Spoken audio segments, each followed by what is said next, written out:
I'm Andrew Shackleton, and here at Regional Wines, and we're incredibly privileged to have one of the real characters of not just McLaren Vale, but actually the Australian wine industry, and that's Justin McNamee from Samuel's Gorge Winery. And I thought I'd kick off by quoting a little piece here by James Halliday, and James being one of Australia's sort of leading wine critics, and he describes Justin as he looks at first glance like a mad professor from a cartoon. Don't let the crazy hair and the rustic place fool you. This guy has a serious talent in the winemaking stakes. So Justin, you actually get a pretty good rap from James. He gives you Grenache and your Shiraz 5 stars. But what's your philosophy? What makes Samuel's Gorge a new tick? First of all, thanks for the embellishment, Mr. Halliday and Andrew. Praise, but humble praise.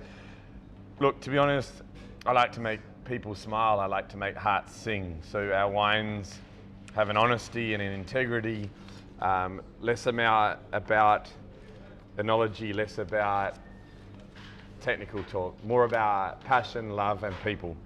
So I make wine in a place that makes people happy, and it makes me happy to make people happy. So I'm blessed. I'm blessed to be able to do what I love doing, and then certainly work in a subject choice that is about what we do when we relax. It's what we do when we share happiness, friends, and family, and that's what wine is to me.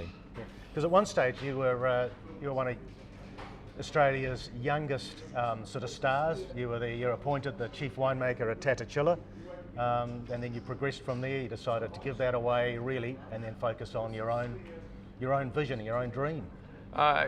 Youth may be eluding me now, though. The grey is here, but the journey of wine is endless. I don't think you conquer wine. It's something that once you are a junkie for inspiring people, the subject choice is endless, and I continue to learn every vintage, every year. I enjoy that. There's no boundaries. You've got the Grenache there. Now that's that's your favourite, isn't it? If you had to have a favourite. Yeah, I quietly, without they're all my favourites, but Grenache is, to me, typifies our culture, our landscape, our climate, our history. It's a beverage category that we do as good as anywhere else on planet Earth. If I would like to think Provence certainly is equal to anywhere in the world. So I enjoy it. I enjoy wines of relevance and application to place, which includes the creative energy of people. Yeah. And Grenache allows us to show our creative side. Now these are really old vines, these are like the gem vineyards of McLaren Vale that you've got your hands on. They're a treasure passed down from other generations, so very fortunate to have access to heritage old vine Grenache vineyards. Yeah, great. Tell me, the Tempranillo, that's something that wasn't really very popular or really known 10 years ago, and you got into it. Sure, there's a multitude of varietals and styles out there now. I do love the subjects of Spain and Portugal. Through the texture in the wines and through their application to festival, when I think of Spain, I think of frivolity. I like to make wine that fits with that frivolous occasion, that celebration, that festival, and I think Tempranillo does that. Yeah. Describe the Tempranillo.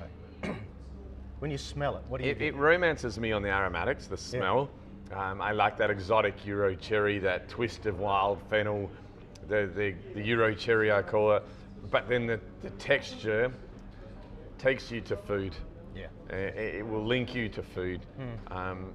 It's not overbearing. It's something you can drink after work. It's something you can drink late at night. So I think it's highly relevant in our landscape. Yeah, that's great the way we've seen Tempranillo go from already the backwater to now one of the varieties that people talk about and they're excited about, and you're leading the charge there in Australia. Shiraz, of course. Well, what a change that Shiraz has gone through over the last decade. I've enjoyed in Australia.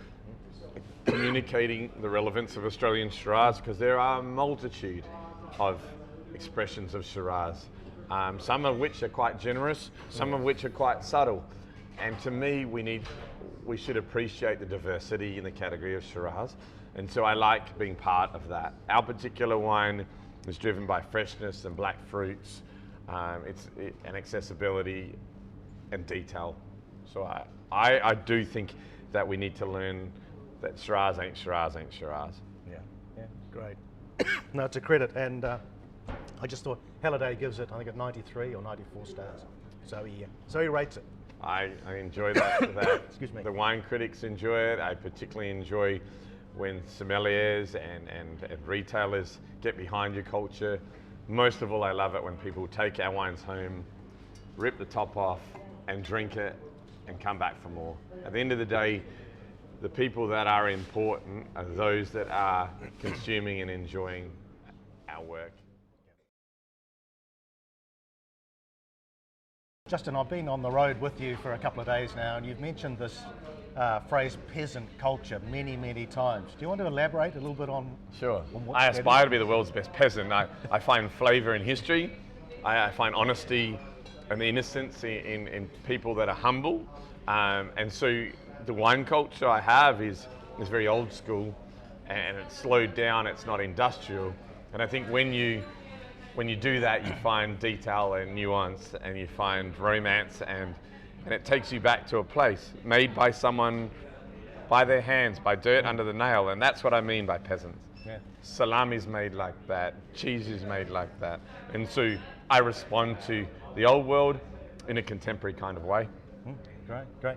Hey, tell me, another thing that happens in McLaren Vale, a lot of people visit the region, they go and visit a winery, and they ask the winemaker there, or the person that sells it or sales, where should we go next? And they all say, you've got to go up to Samuel's Gorge and see Justine up there. And they literally all do.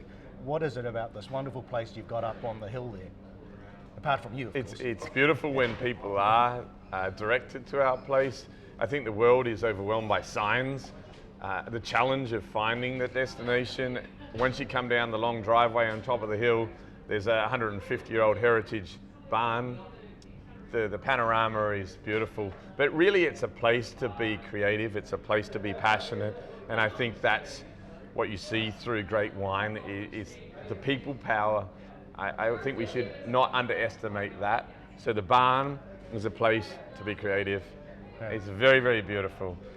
If you have the chance to visit, and many people do, it's quite a rare little space. We love it. We love being there, and we love entertaining people. Yeah. I love these shots, these promotional shots they've got of you with your desk out in the paddock or out in the vineyard. It's like you're saying that that's your office. At the end of the day, winemakers are down to earth. I was drawn to the wine industry not by wine, but by wine people. The humour, the frivolity, the generosity, and the association with the landscape. You either are or not a farmer, and that's what winemakers are. We're farmers. Mind you, I think wine grape growers and winemakers need to enjoy and be proud of being farmers and presenting happiness to people. Good. So that's what I do. I'm just a booze plumber. Well, thanks, Justin, for coming through to Regional. We wish you good luck. You're heading off to America. It's a pleasure and a privilege to have your wines here at Regional and to work with them in New Zealand too. So you're very good health and thanks, good luck. Andrew. Okay. Thanks, Wellington. Amazing city, dynamic city. I feel very at home here. I'm sure our wines are at home here. And thanks, Regional, for looking after us.